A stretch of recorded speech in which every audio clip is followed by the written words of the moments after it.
Magandang umaga po sa ating lahat. Kamusta po mga kapamuso? Narito pa rin tayo sa ating tema ngayong buwan na ito, the I am free. Ang ganda ng mga awiting kanina, no? Mga pasok na pasok sa ating tema. I am free. Truly tayo ay malaya. No? Noong nakaraang araw, napansin nyo ba yung trending na balita, yung naglupang hinirang, tumigil siya sa napanood nyo yun? So, ang sarap po ng ganun pakaramdam, kagaya nung nagkwento ko dati, nung unang panahon, ganun po ang aming practice. Titigil kami, titigil yung mga tricycle, titigil yung mga jeep. Doon ako nag-aaral dati sa Maynila, Francisco Balagtas Elementary School sa May Bambang. Titigil talaga lahat, kahit late ka na. So, kailangan mo tumigil bilang paggalang sa ating pambansang awit at syempre bilang pagmamahal, pagpapakita ng ating pagmamahal sa ating bansa. Kasi nakamit natin ang kalayaan. Diba? So hindi tayo nabuhay sa panahon ng Hapon, pero kung nakausap kayo ng mga nabuhay ng panahon ng Hapon, grabe yung mga pinagdaanan nila. So tayo ay, yung kalayaan na ito ay dapat nating pinagpapasalamat sa Panginoong Diyos at sa mga kababayan natin na nagsakripisyo ng kanilang buhay para ipaglaban. Pero ganun pa man, kahit nakakamit na natin ang kalayaan, somehow mayroon pa rin mga bagay na umaalipin sa atin. Halimbawa po, kasi I am free ang ating title ngayon, di ba? Nakabasa niyo nasa baba. Basahin niyo nasa baba. 1, 2, 3, go. Yeah, pinalaya ng katotohanan. Pasintabi muna. Baka meron pa naniniwala dito sa mga pamahiin.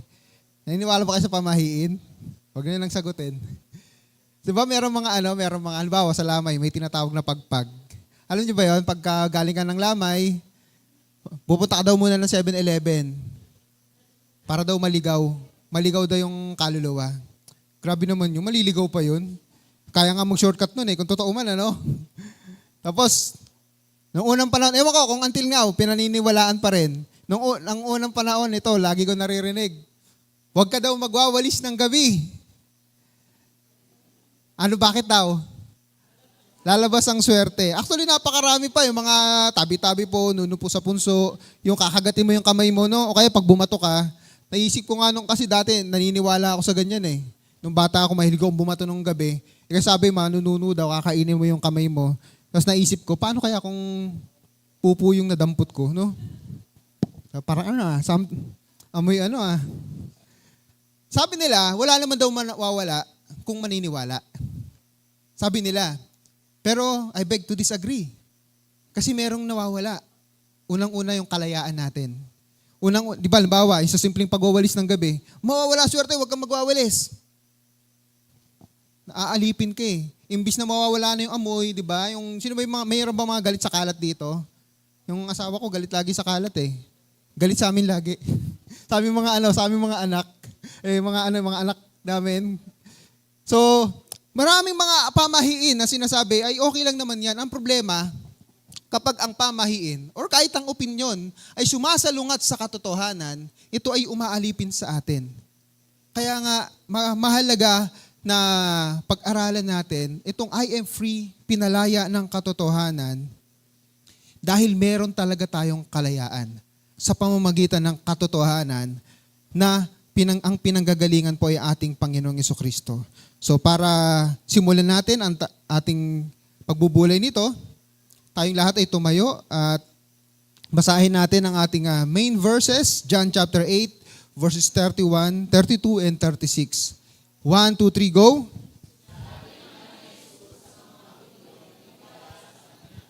Kung patuloy kayong susunod, napakahalaga nito na si Jesus ay Diyos para tayo ay mapalaya. Alam niyo, yung pinakamalapit na sinabi ni Jesus Christ na He's claiming God, nasa Revelation. Sinabi niya doon, I am the Alpha and the Omega. Verse 8, tapos sinabi niya sa verse 18, I am the beginning and the end. Yun ang pinakamalapit. Diba? Na sinabi ni Jesus Christ not literally na I am God. Pero alam na natin sino ba yung Alpha and Omega. Pero dito, tingnan natin saan lumitaw dito na si Jesus ay Diyos. Kasi tatandaan natin, ang sabi dito again sa verse 36, kung ang anak ang magpalaya sa inyo, kayo nga'y magiging tunay na malaya. Kung titignan natin, pag-iisipan natin, walang sino mang tao pwedeng ganap na magpalaya sa atin. Ang tunay na kalayaan sa Diyos lamang natin matatagpuan.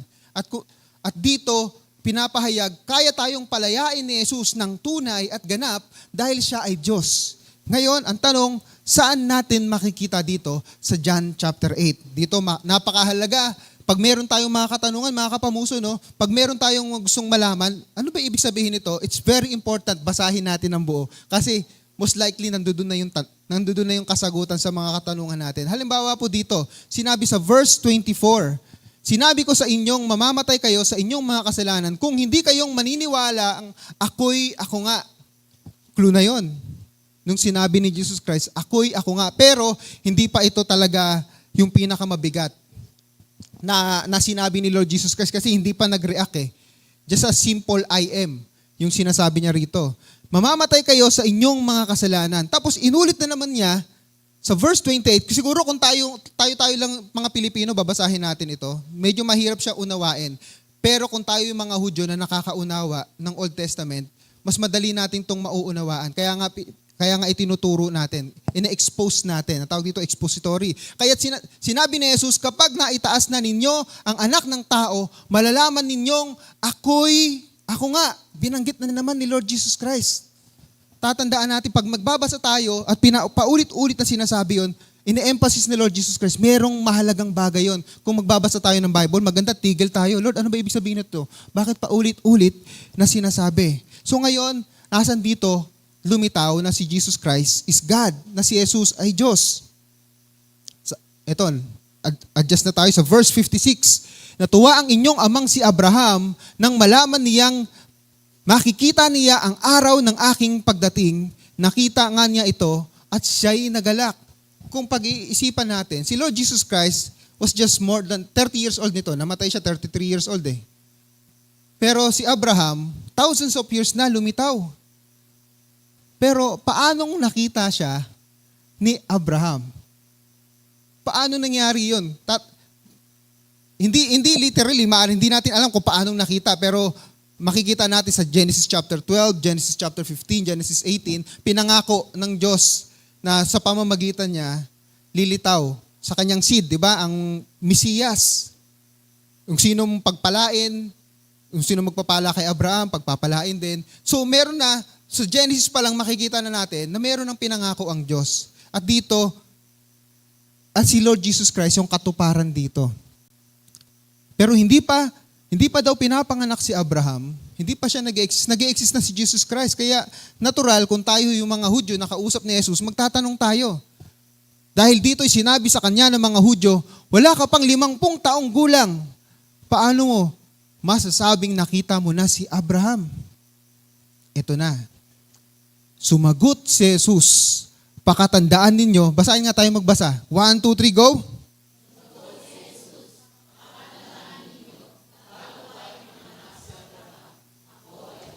Ito'y napakabigat na na-claim ni Lord Jesus Christ. Sa unang tingin natin, dahil hindi tayo mga Hudyo hindi natin maiintindihan. Pero ang mga Hudyo, naintindihan nila, sinabi ni Jesus Christ, pinapantay niya ang sarili niya sa Diyos. Kaya titignan natin, sabi sa verse 59, nagsidampot sila ng bato upang siya'y batuhin. Ngunit nagtago si Jesus at lumabas ng templo. Ang tanong, bakit nila babatuhin si Jesus Christ? Ito ba ay biblical? Kumbaga, meron tayong, sa Old Testament, merong klase 3 law, ceremonial law, civil law, and yung moral law. Isa sa mga law nila doon, sa Leviticus chapter 24, sino man na mag-blaspheme, o ano ba Tagalog ng blaspheme, na lumapastangan sa pangalan ng Diyos ay dapat batuhin hanggang sa mamatay. Ganun po ang kautusan ng Old Testament. Sa katunayan, kung babasahin po natin ito, John chapter 8 verses 1 to 11, ano yung story dito? Yung adulterous woman. Naalala nyo? Iniharap kay Jesus Christ. Anong gagawin natin dito? Nahuli namin. Nangangalo niya, nakikiapid. Adulterer to. Ano ginawa ni Jesus Christ? Sumulat siya hindi natin alam kung ano yung sinulat niya sa sahig or buhangin. Pero ano yung sagot ni Jesus Christ? Kung sino man sa inyo na walang kasalanan, siya yung unang bumato. Pero walang bumato kasi lahat sila makasalanan. So ito yung may pinanggagalingan din yon. Nasa Old Testament din yon. Sino mang mahuli na adulterer, batuin nyo hanggang sa mamatay. Ganun po ang kautusan dun sa Old Testament. And dito, naintindihan ng mga Hudyo, si Jesus Christ, kiniklaim niya ang sarili niya na Diyos. At saan ba natin makikita yon? Ito yung eksaktong katumbas niya sa Exodus chapter 3, verse 14. Kausap ni God si Moses nung panahon na ito. Ito yung eksaktong katumbas. John chapter 8, verse 58. Ito yung katumbas, Exodus chapter 3, verse 14. At naintindihan ng mga Hudyo to. Bakit? Nagtanong si Moses dito eh. Di ba inuutusan siya ni God, pumunta ka sa mga Israelita, palayain mo sila sa kanilang pagiging slave, pagkaalipin sa Ehipsyo. Ang tanong ni Moses, sino kayo? Sino papakilala ko? Ano yung sagot? Basahin natin. 1, 2, 3, go!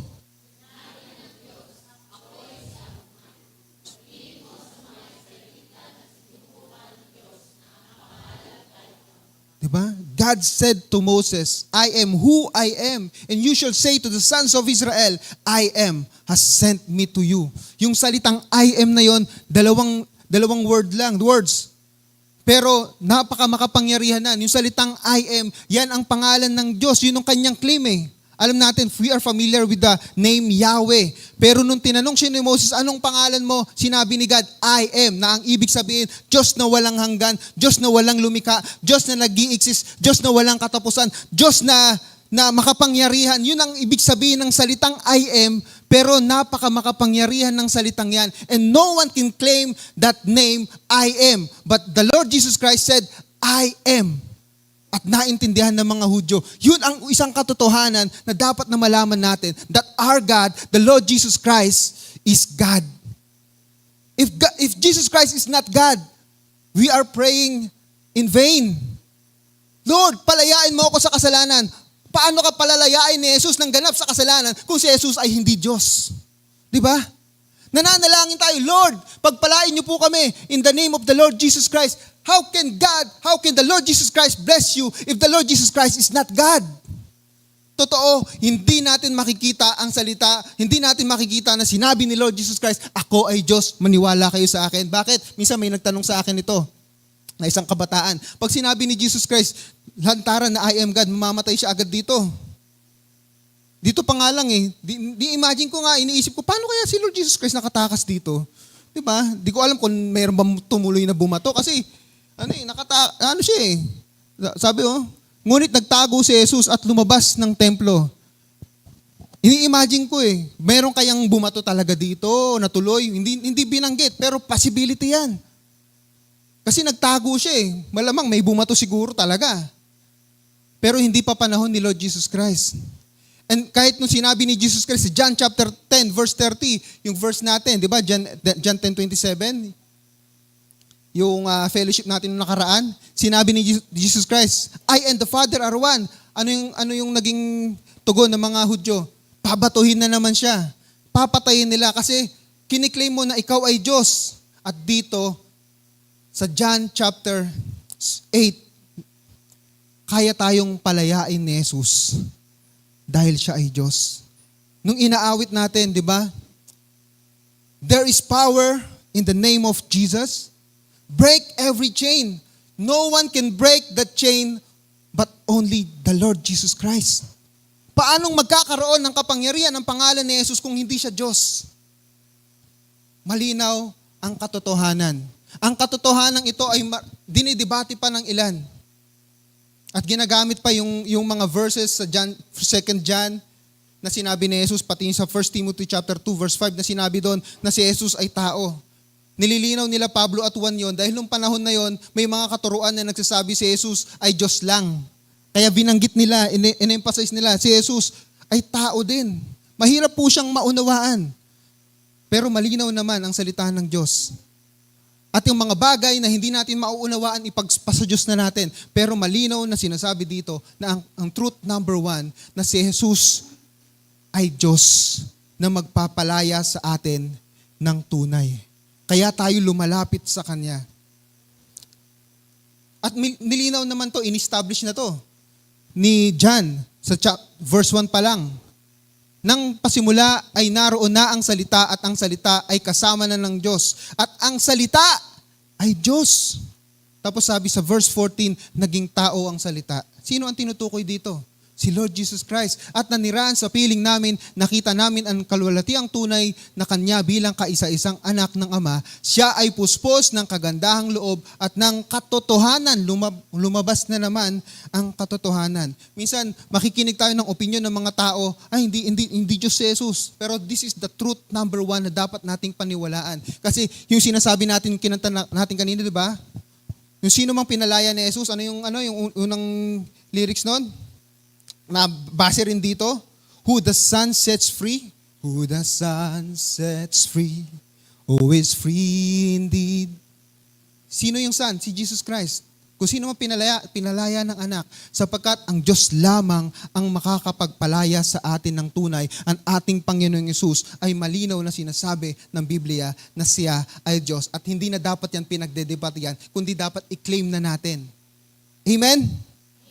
Yan. Kaya take away, number 1 natin. 1, 2, 3, go!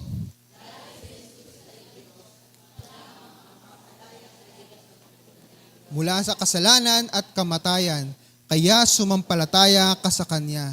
Naparito si Jesus. Yan talaga ang number 1 purpose niya. Palayain tayo sa kasalanan at kamatayan. Pag sinabing pagkamatayan, alam na natin yung ibig sabihin nito, pagkahiwalay natin sa Panginoong Diyos. At upang maranasan tong kalayaan na ito, kailangan nating sumampalataya sa Kanya. Actually, yun nga yung sinasabi dito sa mga susunod na talata. No? Maraming nakarinig dito ang naniniwala sa Kanya. And the verse 31, sinabi naman ni Jesus sa mga Hudyong naniniwala sa Kanya. Nababasahin natin mamaya. Yung sa verse 32, yung karugtong.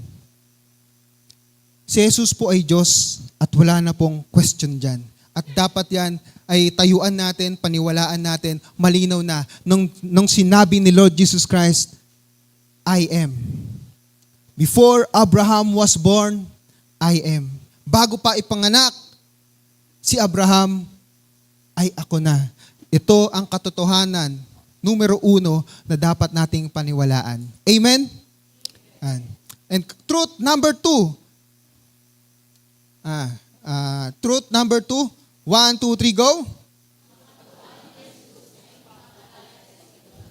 Yan, ang katuruan ni Jesus ay magpapalaya sa iyo ng tunay. Saan lumitaw yon?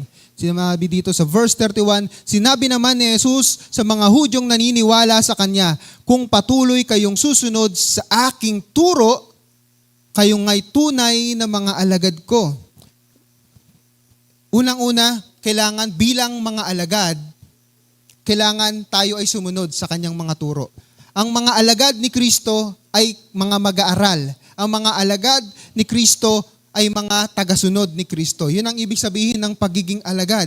Pero again, the context here is yung pagiging malaya. Kung babasahin natin hanggang sa verse 58, nagdedebate sila ng mga ayaw maniwala kay Lord Jesus Christ. Ang konteksto, ang kalayaan, at yung pagiging alipin. Sinasabi ng mga Hudyo, hindi kami alipin, kami mga anak. Di ba? Mga anak kami ni Abraham. Pero sinasabi ni Jesus Christ, ang kalayaan makakamtan sa anak. At ang kalayaan na ito, malalaman natin sa pamamagitan ng Kanyang mga katuruan. Saan natin makikita rito? So again, babasahin muna natin ng konteksto. Tinanggal na natin yung ibang mga maraming verses kasi ang haba ng mga diskusyonan dito. Pero I want to highlight muna sa verse 24. Sabi dito, makikilala ninyo ang katotohanan at ang katotohanan ang magpapalaya sa inyo. Ano ba yung katotohanan dito? Sinabi, again, John chapter 17, verse 7. Sinabi ni Jesus Christ, 17, your word, sanctify them with your truth.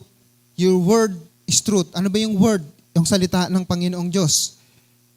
Verse 24, sinabi ko sa inyong mamamatay kayo sa inyong mga kasalanan. Nangangaral na si Lord Jesus Christ. Bakit mahalaga tong praise na ito? All throughout the Bible, kung isa-summarize po natin ang story ng Biblia, unang-una, merong Diyos na banal at makapangyarihan na lumikha sa atin. Yun ang pangalawa, nilikha ng Diyos ang tao, ngunit ang tao ay nagkasala. Pangatlo, nais iligtas ng Diyos ang mga taong makasalanan. Kung isasummarize natin sa 3 punto ang Biblia, ganun po ang story mula Genesis hanggang Revelation. Kasalanan. Ang Diyos na makapangyarihan na nagmamahal sa atin, ang Diyos na makasalanan. Kaya makikita natin si David, si Abraham, and all the great people of God in the Bible, lahat sila, mga hindi naman perpekto, mga nakagawa din ng kasalanan. Pero makikita natin, ang Diyos ay Diyos na nagmamahal, Diyos na nagpapatawad, Diyos na mabiyaya. Ganon ang tema. If we will summarize ang buong story ng Biblia. At dito yung salitang kamatayan is a big word. Bakit? Because God is the God of life. And there is no death in God. Pero dahil sa kasalanan, nag-exist ang kamatayan. At ito ay laging itinuturo ng Biblia. Kaya ang church, sabi nga nila, pag ang church daw hindi daw nagtuturo about sin, mamamatay ang church.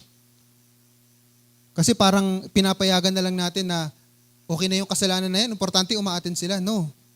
Malinaw ang utos ng Biblia. We need to rebuke, correct, reprove. 2 Timothy chapter 3 verse 16. Yan ang salita ng Diyos. Ituwid. 'Di ba? Tulungan sila sa tamang daan. And then verse 25, sino ka nga bang talaga? Tanong nila, sumagot si Jesus, sinabi ko na sa inyo noong simula pa lamang kung sino ako. Nagtatanong sila pero ayaw nilang maniwala. Kahit paulit-ulit na sinasabi ni Jesus Christ kung sino siya. Bagamat hindi niya sinasabi na direkta, I am God, I am the Messiah.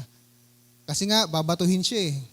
Pero yung mga ginagawa niya, kaya kung makikita natin, yung mga himala, pag tinatranslate, hindi miracles eh.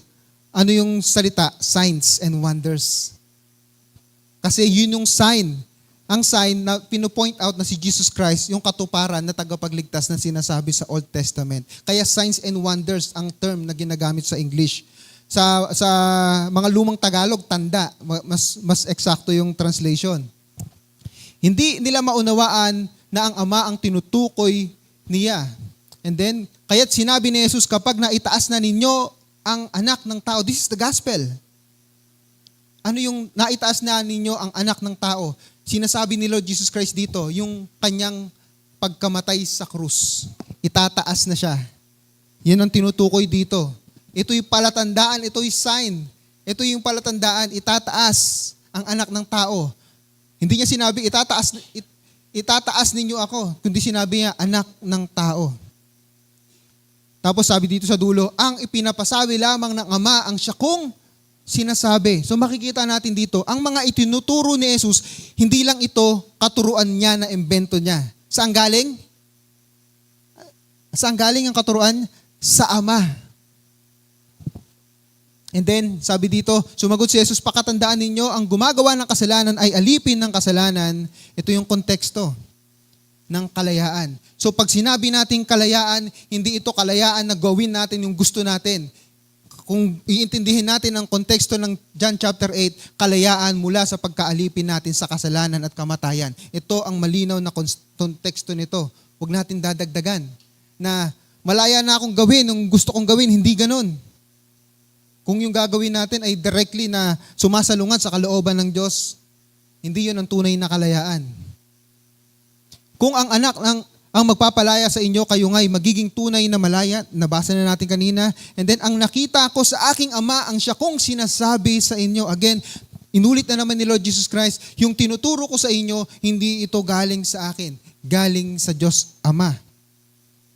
Sinasabi ko lang, ang katotohanang narinig ko mula sa Diyos, ngunit pinagsisikapan ninyo ako patayin. Hindi ganoon ang ginawa ni Abraham. Ito ang mahirap po, no? Pag tayo po yung nagsasabi ng katotohanan, marami hong magagalit sa atin. Yung i-correct mo lang sila. Kaya napakahalaga na meron tayong isa sa mga natutunan nga natin, di ba? Yung pag may nagpumupuna sa'yo, huwag ka agad magagalit. Meron ba dito yung magagalitin pag napupuna? Nasasaktan agad, aalis na ng church, di na ako atin. Yung pastor namin, sinabihan ako na may amoy kilikili ko eh. Di ba? Minsan, di ba, kahit yung concern ka lang, brother, mag-deodorant ka naman. Para minsan, yung iba na-offend na gano'n, concern ka lang naman. Oh, brother, masama sa kalusugan yan. Huwag ka naman mag-iossi. O kaya, huwag ka naman mag-iossi dito sa church, mga ganyan. Yung mga concern ka lang naman. Tapos pag kinorek mo, hindi na nasasaktan na, hindi na magpapakita. Kaso katotohanan yun eh. Minsan, 'di ba, yung ngayon yung mga debate, ito kanina yata may nabasa ako, yung union LGBT, parang may kinasal yata. Di ko alam kung saan parang headline lang 'yon.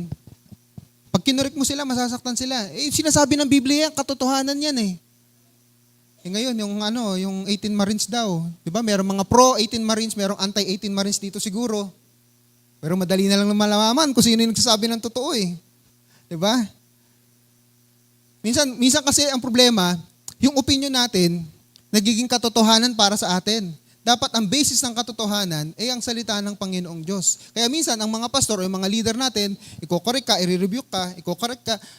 Minsan nasasaktan tayo, ayaw natin makinig ng mga puna. At isa ito sa mga natutunan ko kay Ate Tess. Sabi nga pag ikaw may pumupuna sa'yo, intindihin mo muna, pakinggan mo, kung totoo ba, baka may basis.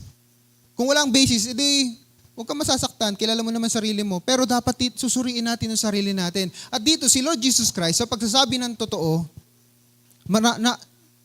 nagkaroon siya ng maraming kaaway. Diba? Minsan magsusumbong kayo, mga sumbongero, diba? Yung kasi, yung anak namin, si Elijah, sumbongero yun eh.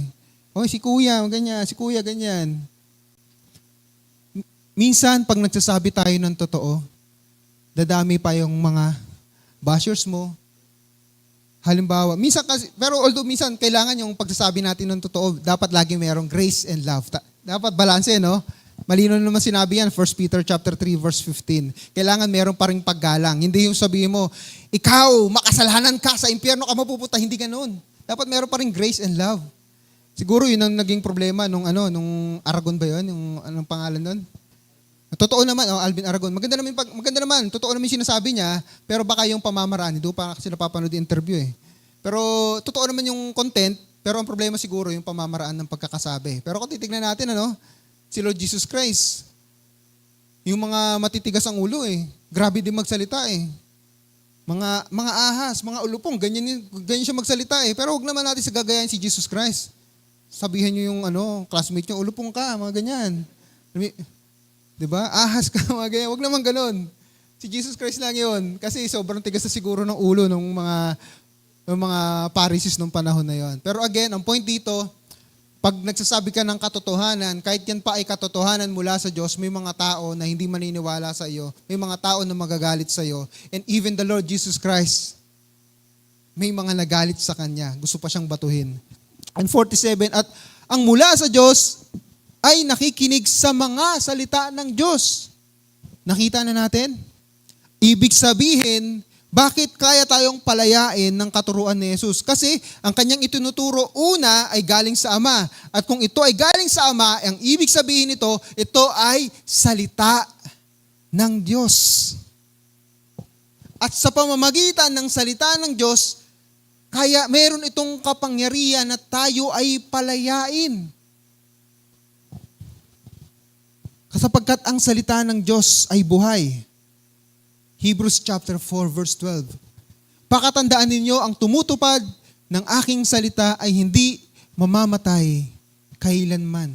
We need to believe sa salita ng Diyos. We need to believe sa message ng Biblia. Again, kung isa-summarize natin, ang Biblia mula Genesis hanggang Revelation, mayroong Diyos na makapangyarihan na nagmamahal sa atin. Pangalawa, nilikha niya ang sangkatauhan pero nagkasala.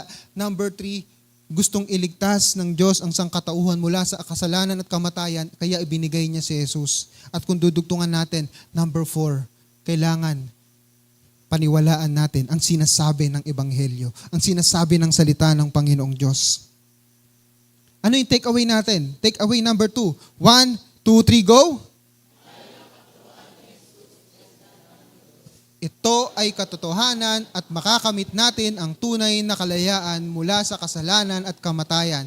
Kaya sundin mo ang kanyang mga aral. Kailangan ho nating sundin ang mga aral ni Kristo. Kung ito po ay hindi natin isasabuhay, hindi tayo ganap na lalaya. Totoo po, dalawang bagay ang itinuturo sa atin dito. Una, kaya't mula kay Jesus na ating Diyos, tayo makakalaya ng tunay. Number 2, mula sa salita ng Diyos, tayo ay makakalaya ng tunay. Again, babalik na naman tayo sa basic at hindi po ako magsasawa na magpapaulit-ulit every Sunday, lalong-lalo na kung hindi naman natin ginagawa pa rin. Magbasa na po tayo ng Biblia. Magbulay-bulay na po tayo ng Biblia. Hindi po natin ipinagbabawal ang pagbabasa ng Biblia. Meron po mga religion, ganyan eh. Bawal magbasa ng Bible. Makikinig lang kayo sa pastor. Ako mas maganda nga yung china-challenge nyo yung challenge nyo para magkaroon lang kayo ng talagang malinis at patas na pagpapahayag, yung open-mindedness. Pastor, ano ba yung tinuro mo? At nung pumunta nga pumunta si Pablo sa Berea, pinuri niya yung mga taga-Berea, hindi siya nasaktan eh. Hindi niya sinabi, mga taga-Berea, bakit nyo sinasalungat yung mga tinuturo ko? Bakit nyo china-challenge yung mga tinuturo ko? Pero ang sabi ni Pablo, yung mga taga-Berea, sila yung mga noble. Ano ba Tagalog ng noble? Mga mararangal. Kasi tinitignan nila kung totoo ba yung sinasabi ni Pablo. At kung meron silang katanungan, magtatanong sila. Ini-encourage po natin mga kapamuso, magbasa po tayo ng Biblia. Sapagkat mula sa Biblia, makakamtan natin ang tunay na kalayaan. Especially in the context ng John chapter 8, kung tayo ay inaalipin pa rin, meron pa rin mga pet sins na umaalipin sa atin, meron mga anxiety, stress, mga problema na umaalipin sa atin. Masyado tayong nag-aalala, nababalisa sa mga problema, nag-aalala tayo, ano yung pang-tuition fee ko, ano yung panggastos sa susunod, paano na naman kami mabubuhay nito ngayong taon. Tumataas lagi ang bilihin.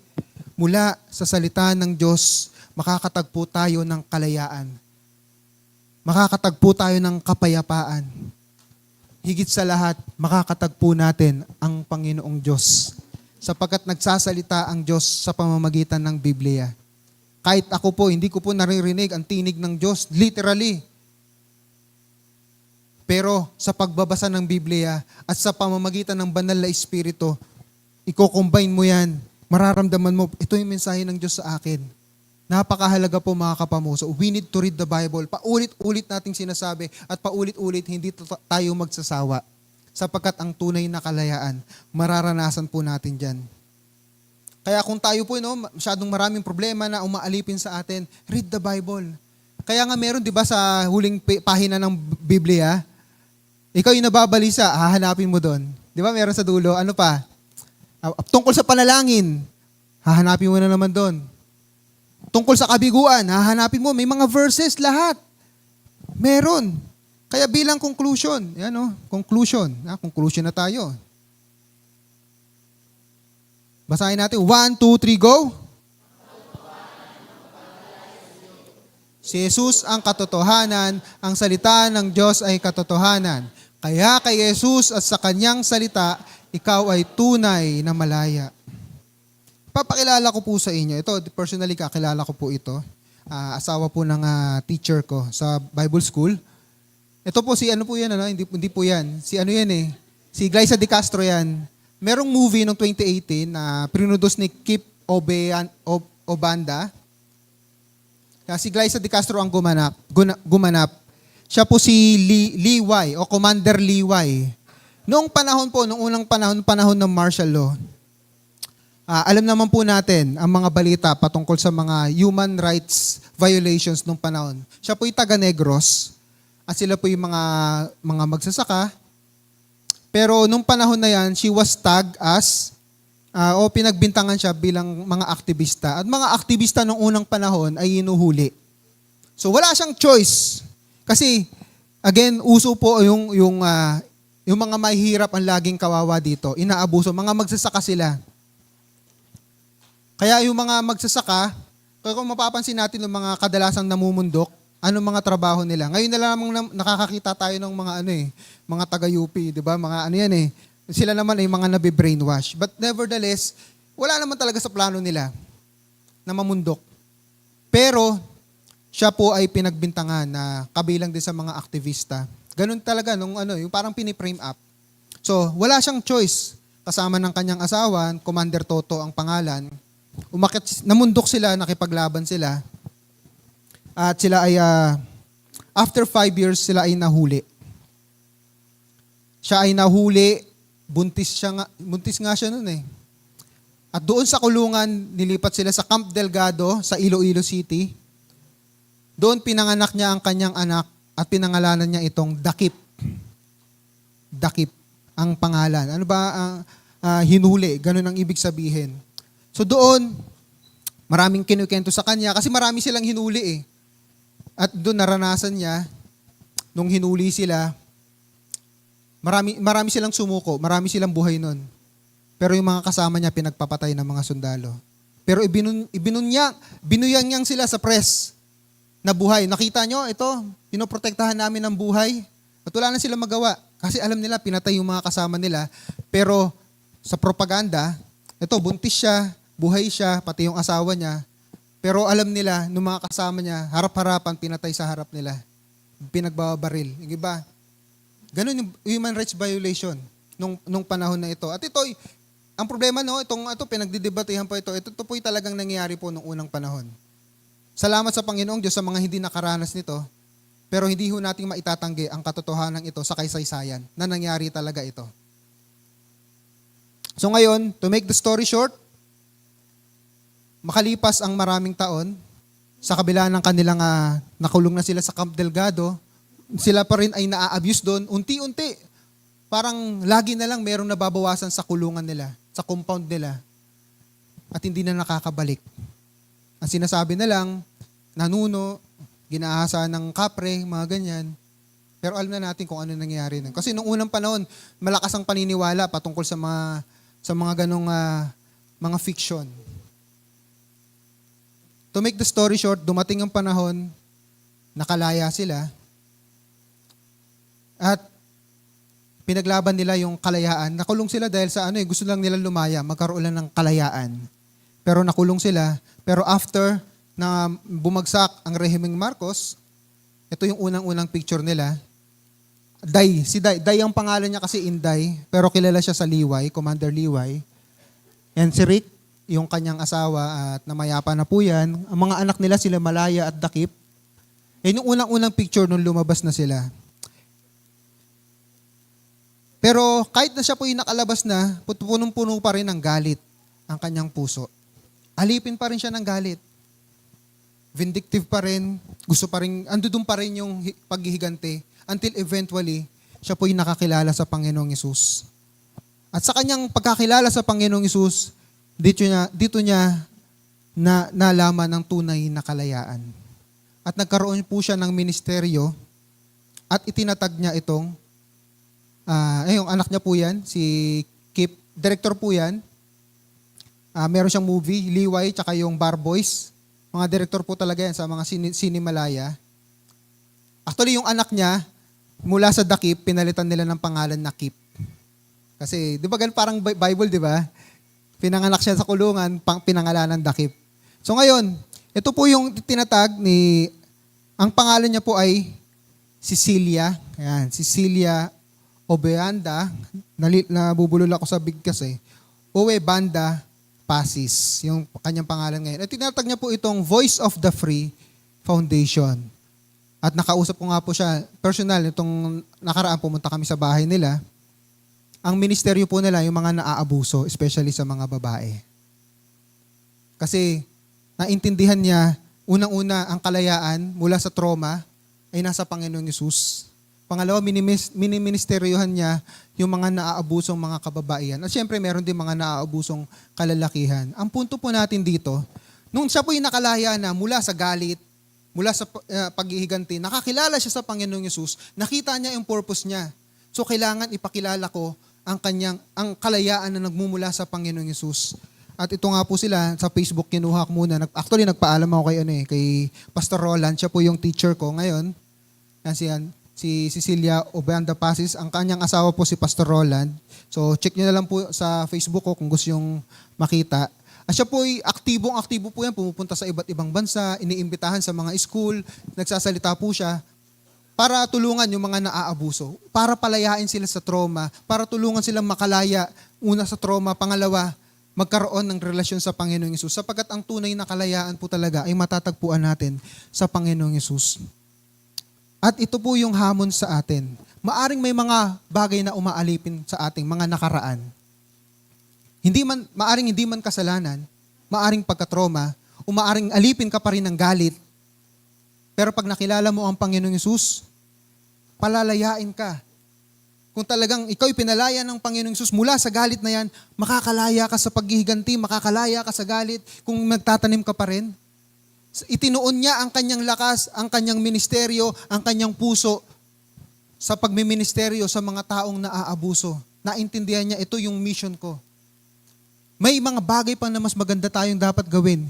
Hindi dapat tayo magpaalipin sa yung mga problema na gustong umalipin sa atin, na parang lahat na lang ng bagay, anong gagawin ko kinabukasan, saan ako kukuha ng pera, may pag-asa pa ba ako, may pag-asa pa ba ang Pilipinas? Tatandaan natin, ang pag-asa natin ay nasa ating Panginoong Hesus. Ang kalayaan natin ay nasa ating Panginoong Hesukristo.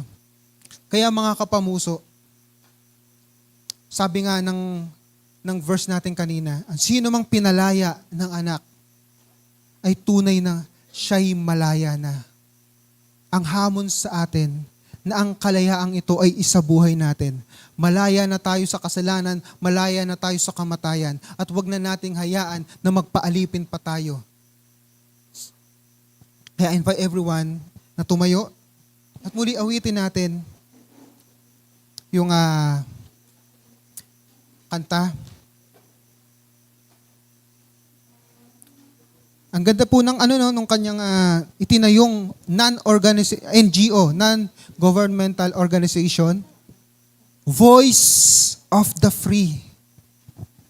At kung tayo'y may mga kilala tayo na mga naaabuso, pwede ho tayong kumontak sa kanya, pwede tayong humingi ng tulong kasi yan po ang kanilang yun ang kanilang ministeryo. Nagbibigay sila ng mga tawag dito, counseling, ganyan. Pero higit sa lahat, sila po ay, bukod sa ministeryo nila na counseling na ito, higit sa lahat, ang pinakamakapangyarihan sa lahat, yung relasyon nila sa Panginoong Hesus. At nung nakausap ko siya, pumunta ako sa bahay nila nung nakaraan, last month, sa Pasig, malapit sa Rainforest, yung passion talaga nila. Diba? Kasi wala namang wala namang kita dyan eh. Pero yun yung passion nila. Gusto naming palayain ng mga naaabuso. Sapagkat ito ang ministeryo ng Panginoong Hesus. Gusto ng Panginoong Hesus na makalaya tayo sa mga, hindi lamang sa kasalanan, hindi lamang sa pagkalayo natin sa Diyos, kundi yung mga traumas natin. Yung mga fears natin. Kung yung takot minsan umaalipin sa atin, the Lord Jesus Christ can free us from this. I invite everyone to just close your eyes. Isipin nyo yung mga bagay na umaalipin sa inyo ngayon. Merong bang bagay na gustong ikaw ay pigilan ka? Merong bang umaalipin sa iyo tulad ng takot? Kapamuso, bitawan mo na yan, ipagkatiwala mo sa Panginoong Hesus. Meron bang umaalipin sa iyo na pagkabalisa, na hindi ka na makapag-isip ng tama, natataranta ka dahil sa daming problema sa pamilya, problema sa pera, problema sa sarili? Ipagkatiwala mo na sa Panginoong Hesus. Sabi sa 1 Peter chapter 5 verse 8, ibato mo na sa Panginoong Hesus. Cast, sabi sa English. At i-claim natin yung kalayaan na mula sa Panginoong Hesus. Sapagkat ang Panginoong Hesus natin ay Diyos na makapangyarihan, tayo'y kanyang palalayain. Dahil ang Panginoong Hesus natin, ang kanyang katuruan na ikatotohanan, tayo'y kanyang palalayain. Ang katotohanan ang magpapalaya sa atin at si Jesus ang katotohanan. Si Jesus ay Diyos, ang kanyang katuruan ay katotohanan. Mula kay Jesus, makakamtan natin ang tunay at ganap na katotohanan.